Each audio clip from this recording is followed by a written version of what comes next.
Islam, according to ইসলাম, আমরা অনেকে অনেক সময় বলি যে হিজাব মানে কন্ট্রোল করা। ইসলামী হিজাবের কোর ফিলসফি আসলে প্রোটেকশন আইডেন্টিটি নাকি রিস্ট্রিকশন? ওকে, আমি আপনাকে বলেছি যে আমি যেটার জবাব দিব সেটা আমি আমার জায়গা থেকে বলবো। আমি কেন হিজাব করি? আল্লাহ বলেছেন, শেষ। কে? আচ্ছা, এটা কোরআনে আল্লাহ কিভাবে বলেছেন?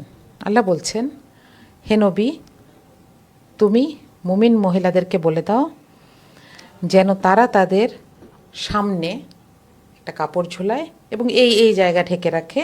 আচ্ছা, কেন? যেন তাদেরকে চেনা যায় এবং তাদেরকে উত্ত্যক্ত করা না হয়। বোঝা গেল? তো এটা হচ্ছে আমার আইডেন্টিটির একটা অংশ, যে আমি মুসলিম এবং আমি সারেন্ডার্ড টু গড। আর দ্বিতীয়ত হচ্ছে যে আমাকে রাস্তায় আমি উত্ত্যক্ত হতে পছন্দ করি না। আমাকে উত্ত্যক্ত করা হবে না এটার গ্যারান্টি কিন্তু এখানে নাই। এটা হচ্ছে ওই যে বললাম টোটাল একটা সিস্টেমের অংশ। আপনি একটা সমাজে শুধু মেয়েদেরকে হিজাব পরাইলেন আর ছেলেদেরকে শিখাইলেন না যে রাস্তার পাশে বইসো না, তাহলে কিন্তু এটা কাজ করবে না, হিজাবে কাজ হবে না। তখন আপনাকে আমাকে বলতে হবে তো হিজাব তো পরলাম, পরাইলাম, এখনও তো ঝামেলা যায় না। তাহলে এইটা হচ্ছে আমার একটা পছন্দ। আমি বলছি এটা দিয়ে, কথা না বলেও আমি মেসেজ দিচ্ছি যে আমি তোমাকে দিয়ে টিজ হইতে পছন্দ করি না, আমি উত্তক্ত হইতে পছন্দ করি না। এটা আমার আইডেন্টিটির একটা অংশ, ঠিক আছে? এটাকে অপারেশন হিসেবে দেখার আসলে কোনো সুযোগ নাই। আমি বলবো যে এটা একটা এক্সপ্লেনেশন, জাস্ট একটা ডিস্টর্টেড এক্সপ্লেনেশন। দেখেন কেন বলছি ডিস্টর্টেড এক্সপ্লেনেশন। কেউ কখনো কোনো খ্রিশ্চান নানকে গিয়ে জিজ্ঞেস করে না যে তোমাকে আটকে রেখেছে, আহারে চুল দেখাতে দেয় না। নো, কেউ কখনো গিয়ে কোনো খ্রিশ্চান নানকে জিজ্ঞেস করে না, আহারে তোমাকে বিয়ে করতে দেয় না, you can't have babies, you can't have a husband and a family, বলে না। কেন শুধু ইসলামকে বলে বলেন তো? তাই না? অথচ আমার কাছে, আমি একটা বই নিয়ে কাজ করেছিলাম, সেটা হচ্ছে ডক্টর আকরাম নদভী।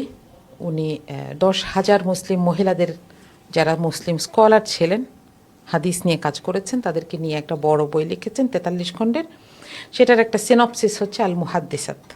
এটা আমি বাংলা করেছি, আমি অ্যালং উইথ মাই টিম। তো ওইটা পড়তে গিয়ে আমার ডক্টর আকরাম নদভীকে একটু জানতে ইচ্ছা করলো। দেখলাম যে ওনার 6টা মেয়ে, ছেলে নাই। এই জানতে জানতে দেখি যে ওনাকে নিয়ে আরেকজন মহিলা, উনি হাফ ইহুদি, ওনার মা ইহুদি, বাবা নাস্তিক ছিলেন, জার্মান। উনি একটা বই লিখেছেন। 1 বছর ডক্টর আকরাম নদভীর সাথে থেকেছেন ইংল্যান্ডে গিয়ে। এবং তার সাথে ডক্টর আকরাম নদভী হলেন হায়দ্রাবাদের, ইন্ডিয়ায় এসেছেন। হায়দ্রাবাদে ওনার গ্রামে থেকেছেন, ওনার মাদ্রাসার বাচ্চাদের সাথে কথা বলেছেন, ফ্যামিলি মেম্বারদের সাথে কথা বলেছেন। ওই ভদ্রমহিলার নাম হচ্ছে কার্লা পাওয়ার। তো বইটার নাম খুব সুন্দর, if the oceans were ink. আমি বলবো যে যে কেউ ইসলামকে ভালোবাসতে চান তার এই বইটা পড়া দরকার, যে কোনো মহিলা। কারণ কার্লা পাওয়ার কোনো প্রশ্ন বাদ রাখে নাই। Each and every question you are asking me, উনি এগুলো ডক্টর আকরাম নদভীকে জিজ্ঞেস করেছেন। তো উনি একটা জায়গায় বলছিলেন, একটা রেস্টুরেন্টে গেছেন ওনারা, এটা সম্ভবত ইংল্যান্ডেরই একটা জায়গায়। তো বললেন যে ডক্টর আকরাম অনেক ফ্রি একটা মানুষ। কেন? উনি বলছিলেন যে মুসলিমরা এত ফ্রি, সে যে কোনো জায়গায় মক্কা কোন দিকে আন্দাজ করে একটা নামাজে দাঁড়ায় যায়, এবং এইটা তাকে সারা দুনিয়াকে ফ্রেন্ডশিপ করে ফেলতে অ্যালাউ করে। আমি এটা দেখি হিজাবের ক্ষেত্রে।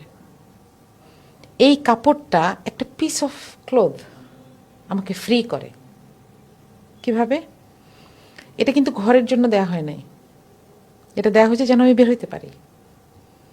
এবং একটা জায়গায় আমার ডিগনিটি, আমি মুখে বলবো না, আমার পজিশন, আমার ডিগনিটি, আমি তার আরেকটা মানুষের কাছ থেকে কি বিহেভিয়ার চাই, আমি আরেকটা মানুষের কাছ থেকে জাজ হতে চাই কি না, যে আমার চুল কেমন, আমার স্কিন কেমন, আজকে আমার মেকআপটা কেমন, সব কিছু আমি একটা কাপড় দিয়ে বুঝাইতে পারবো। এবং এইটা আমাকে এমন ফ্রি করে, আমার মনে হয় এটা আমার সবচেয়ে বড় অর্নামেন্ট। আমি যে কোনো জায়গায় যেতে পারি। হ্যাঁ, আমি এখন এটা পরে ব্যালে ড্যান্স করতে যাচ্ছি না, সেটা আলাদা আলাদা প্রসঙ্গ। হ্যাঁ, কিন্তু আমি দেখেছি এই কাপড়ের টুকরাটা আমাকে ডিফাইন করে অ্যাজ আ মুসলিম ওমেন। তখন আমি সারেন্ডার করতে পারি যে হ্যাঁ, আমি কেন হিজাব করি, আল্লাহ বলছে। থ্যাংক ইউ আপু। আর আমার এই উত্তক্ত হওয়া আসলে আপু বেশিরভাগ মেয়ে পছন্দ করে না, মানে আমি হিজাব করি না, বাট উত্তক্ত হতে আমিও। অথবা ধরেন জাজ হওয়া, ওইটাও আর বড় ব্যাপার না। যেমন ধরেন আমাদেরকে কারা জাজ করে, আমাদের কাছের মানুষরাই। কিন্তু আজকে তোমাকে ভালো দেখাচ্ছে না, হ্যাঁ, এই জায়গাটাকে তৈরি করার জন্য, আমি বলছি না হিজাব এটার পুরোটা কাজ করে, এটাকে তৈরি করার জন্য যে পার্সোনালিটি দরকার সেটার অনেকটাই আপনি হিজাব থেকে পাবেন আমার মনে হয়।